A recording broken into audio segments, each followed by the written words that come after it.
Hello and welcome to this episode of Sales Secrets from the Top 1%, where the world's best sales experts share their secrets to sales success. And I'm thrilled, grateful, and honored to have with me today, Dillon.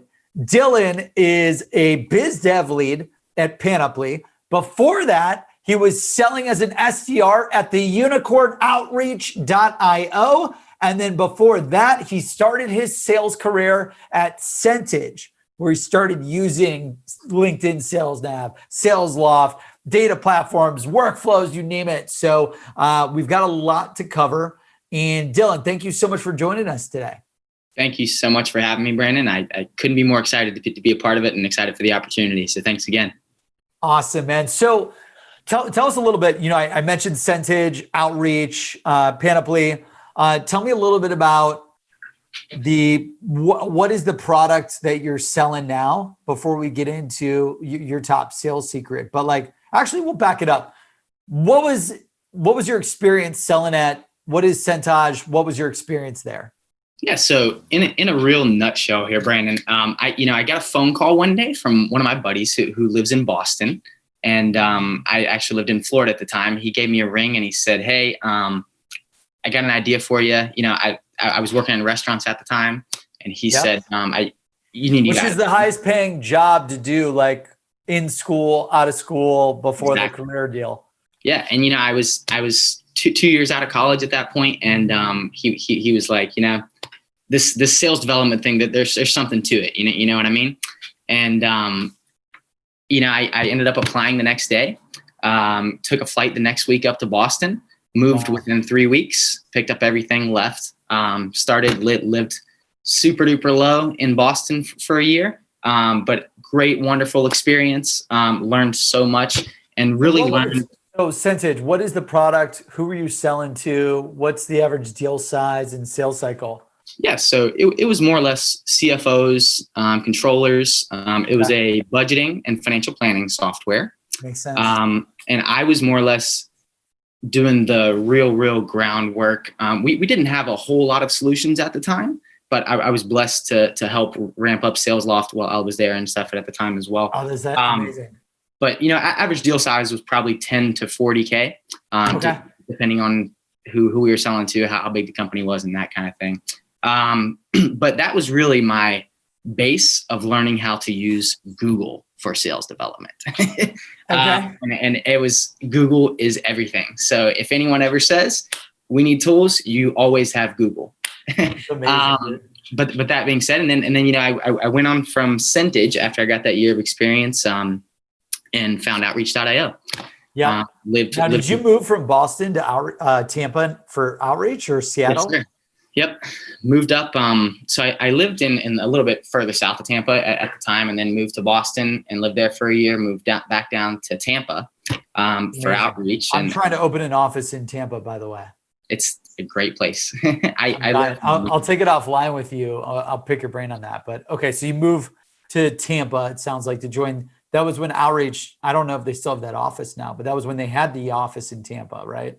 Yep. They I'm not sure either, but I know they flew us out to Seattle and stuff too. But we just had a little satellite office here in Tampa, 10 to 15 people. But it was great to get that hyper growth experience. Selling and living and breathing in Outreach. And what is, just for the audience, what is Outreach? What is the price point, and who were you selling to? Yes, I would love to answer. Most people probably know this, but what is it, just for the audience to know, Dillon? Yeah. So Outreach is a sales engagement platform that, in a real nutshell, helps you sell more. It automates and enables you to work faster, better, and smoother in your daily life as a salesperson, and it does it all in the right ways as well. Awesome. And then the price point? Yep. Price point, Brandon, is it really ranged a lot, because we would sell, one-seaters and two-seaters to really small micro companies, and we'd also sell $200,000 and $300,000-$400,000 deals to companies that are really big enterprise. So it ranged anywhere from $1,000 to $300,000. Yeah, so like $75 a user at a high level. Yep. Average I would say for a sales engagement platform is between 30 to 40 and all the way up to 150. You know what I mean?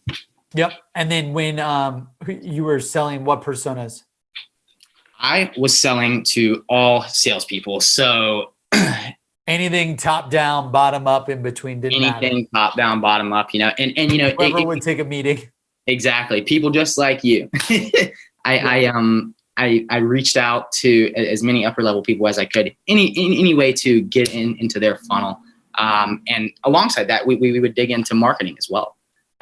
So all salespeople, VP of sales is definitely main target. And sometimes CEOs, you never know. So it just depended on company size, that kind of thing. But outreach was extremely fun to sell because you lived and breathed inside of what you sold day in and day out. So it really gave you oomph to get it on the boards, you know. Brought in a couple million pipe while I was there. It was a great experience. Loved learning from Manny Medina. He's an absolute joy. I was on a call with him about a day ago, so he's a great guy. And Steve Ross as well. I'm not sure if you've heard his name, but he used to run the Tony Robbins sales team before he came to Outreach, and oh, cool. Learned so much. So, but yeah, and then now I'm assuming you want me to move towards Panoply, which is where I am now. Yeah. And you know, during my tenure at Outreach, which is, you know, learned so much, as I mentioned. Something I really took from it is learning how to mentor and teach people and help others, because that's really what I wanted to do in my whole life anyways. So the opportunity to help others is strong and key. So the opportunity presented itself at Panoply for me to, number one, build out sort of my own team for Panoply and sales development. And alongside that, to sort of take the reins on my own, build out a process and make it work for this company, which had stuff implemented, but they just didn't have the bandwidth to get it all flowing, right? So that's when I came in. And Panoply is a place where you can sync, store, and access all of your business data all in one place. So it's a real easy, simple way to. Yeah, and that's a big problem for a lot of companies because you've got data everywhere. Exactly. And it's most companies don't have a data warehouse. The data is freaking everywhere, from marketing data, sales data, IT data, engineering data, user data. It's all over the place. Yeah. And they don't know where to find it. So why not put it all in one place, right? Yeah, exactly. Which is kind of what Seamless did as well with all the contact and lead data, right? Exactly. Yeah, exactly. So when it comes to Panoply, what is the average monthly cost for a user or a company? It'd probably be on a company basis, right? Yeah, so I would say average deal size. So for a business deal, right around 10 to 14K. And that's going to be a yearly agreement. Okay. Awesome. So hundreds of dollars a month really is what it amounts to. Yep. And then, what else? Hundreds of dollars a month. What are the personas that you're selling to there? Yeah, sure. So you know what's really great about coming here, Brandon, is they had tested some outbound stuff in the past as well, but they were really in process of still learning about the personas and figuring them out. So I loved coming in and helping dig into that and figure all that out, because it just drives. Outreach was genius at that, right? Yeah. That's you guys had all these different tracks for everyone, I think. Exactly. It was just a path to success for just about anyone. You know what I mean? And we could have went to someone that doesn't want to talk to anybody and still found a path for their success. So that was my goal when I came to Panoply as well.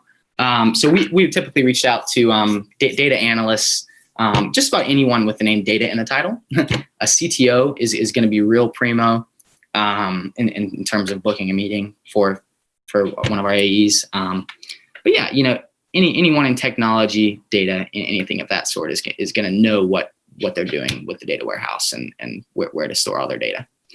That's awesome, man. Well, congrats. This is exciting. So let's dive into it. Now that we've got a quick background on what, you know, your sales experience and what you've sold, sales secrets from the top 1%, what would you say is your number one top sales secret? If you had to go back in time, you lost everything, you had to start from scratch, what would it be? That's a I love that question. If I had to go back to the beginning, start from scratch, what would I tell myself to ensure that I was successful? I would say, number one, always, consistency is key. And what I mean by that is, in a real brief nutshell, is always be doing, right? And you need to always be putting your time and effort into making yourself and your company successful, because that's why you're there. So for myself, KPIs are key. And this all wraps into always be doing, because you want to set yourself daily goals, right? You want to set yourself weekly goals. You want to set yourself monthly goals. You want to set yourself yearly goals.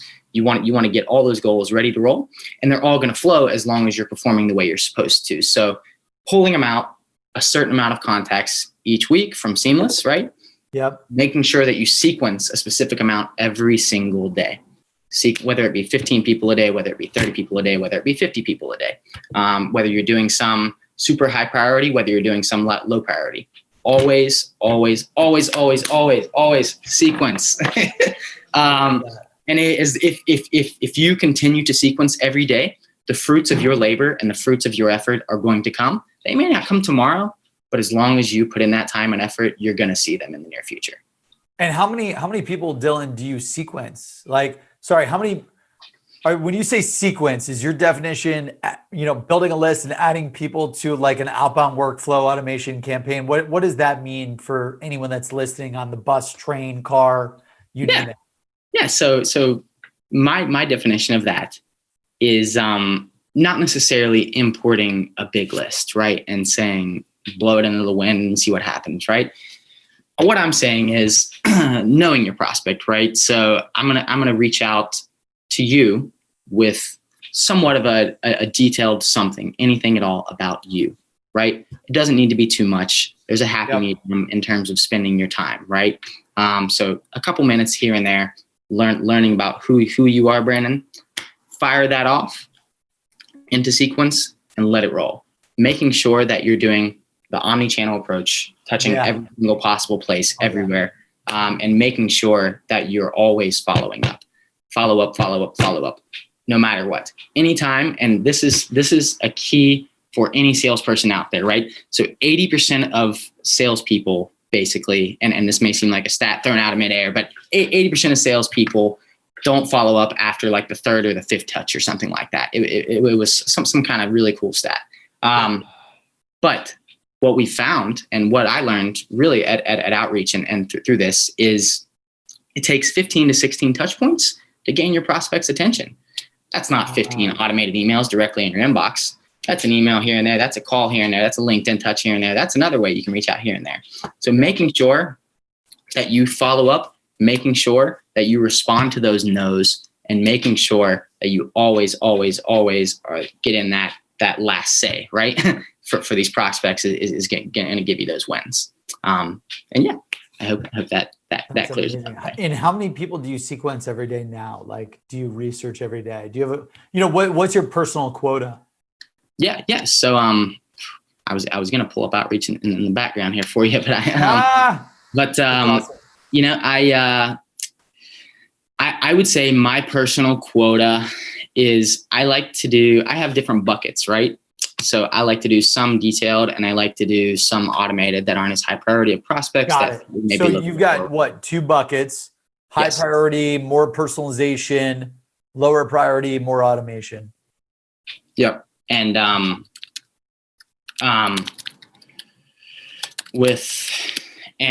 in terms of that, I typically like to do around 40 to 50 of those low touches, right? And then on top of that, for any sales organization, depending on the size, each SDR should be doing between 15 to 30 manual emails. 15 definitely being on the low end.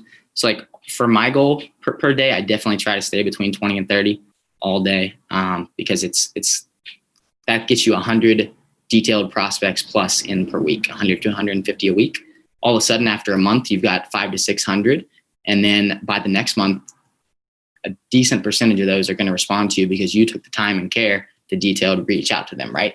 So it adds up over time as long as you do it on a daily basis. That's incredible, man. That's awesome. And then how do you figure out how to do it, right? Like, how long did it take you to learn this secret? And then how does the audience put this thing to use? Yeah. You know, where do they start? How do they execute this secret tomorrow to make more money? I love that question. If you hired someone brand new, a new SDR AE, and you're like, you got to do this sequencing, you got to set this quota of contacts, which I totally believe, and I'm all in on. How do you teach them? Like, here you go. I love it. And, you know, that's what I'm in the process of experiencing, because we're very close to bringing on some SDRs here at Panoply. So, congrats. Thank you.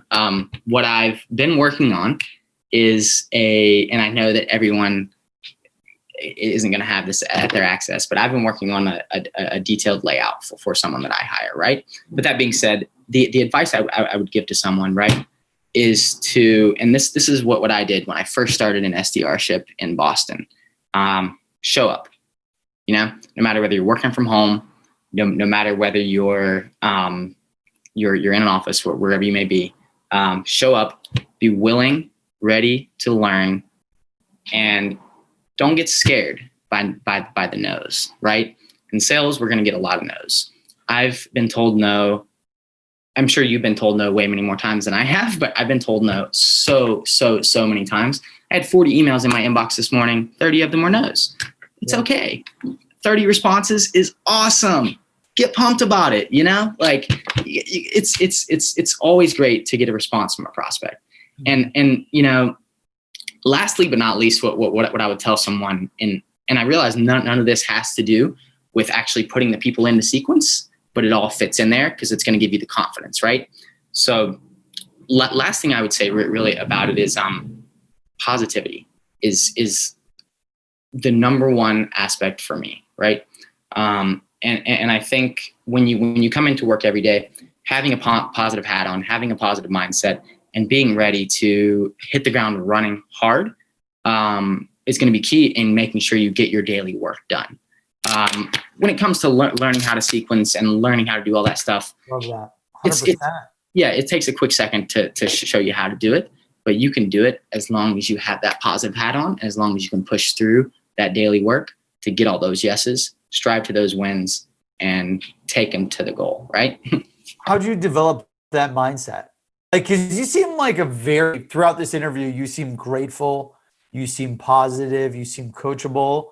You know, these are a lot of traits that actually are my requirement to hire people at Seamless. How did you develop those success habits? Thank you for asking. And, you know, I'd say I absorbed a lot of them growing up. And, you know, we started this conversation today with being in the service industry, right? And that's where I learned a ton of it, man. You know, I spent a ton of time talking to people from the time that I was 15 until the time that I was 22, 23, waiting tables. And I bounced around at restaurants shortly after that as well. So spending that amount of time with those people and just learning how to talk with them, learning how people are different and how to interact with different people is so key in your daily life, right? And, you know, alongside that, I've learned something different at every single place that I've been since, especially in the sales development and in terms of growing. And I think it's very important to keep key takeaways from every place that you go in life, every journey that you step through, right? Because those things end up piling up over time, right? I'm 28, almost 29 years old.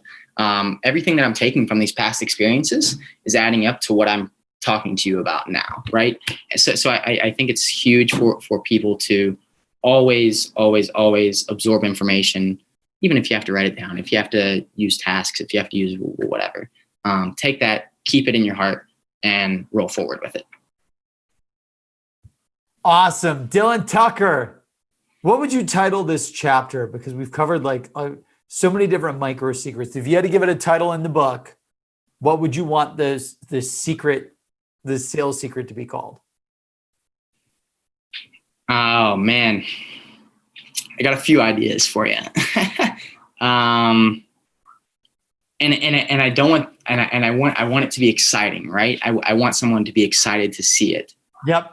So I would say something intriguing, almost like maybe even an abbreviation, FUP. Okay. Positively, right? So FUP positively, follow up positively, and Follow up, FUP positively. I love it. Yeah. And I think that's going to instill some things in people's brain to where you can't hold on to those no's, you know, and that's really in a nutshell what I would say it is. You can't hold on to those. You're going to get those wins as long as you strive and keep pushing. That's awesome, man. Dillon Tucker, biz dev leader at Panoply, formerly SDR at Outreach and Cintage. Thank you so much for joining us today on Sales Secrets from the Top 1%, where the world's best sales experts share their secrets to sales success. Where can the audience follow you, connect with you, learn for more? Yeah, as always, reach out on LinkedIn or Dillon at panoply.io. My cell phone number readily available, 813-309-7402. Feel free to hit me up anytime. Love talking, love coaching, love it all. And I can't thank you enough, Brandon, for the time today. Seamless has done nothing but help us in every way as well. So it's been a huge pleasure, and thanks again. Awesome, man. No, we're thrilled. We're grateful to be able to work with you and the team, and just super happy for you. And thank you so much for sharing all the knowledge on the show today. I'm excited to feature your secret on the next edition that gets written up. And for anyone tuning in, make sure you pick up a copy of the book at secretsalesbook.com, secretsalesbook.com. That's secretsalesbook.com. And then subscribe on YouTube, iTunes, Apple, Spotify, you name it, to get all the secret shows, the secret episodes. So thank you so much, everyone. Dillon, cheers. Make it a great day, my friend. Great job. You as well. Thank you. Cheers. Bye.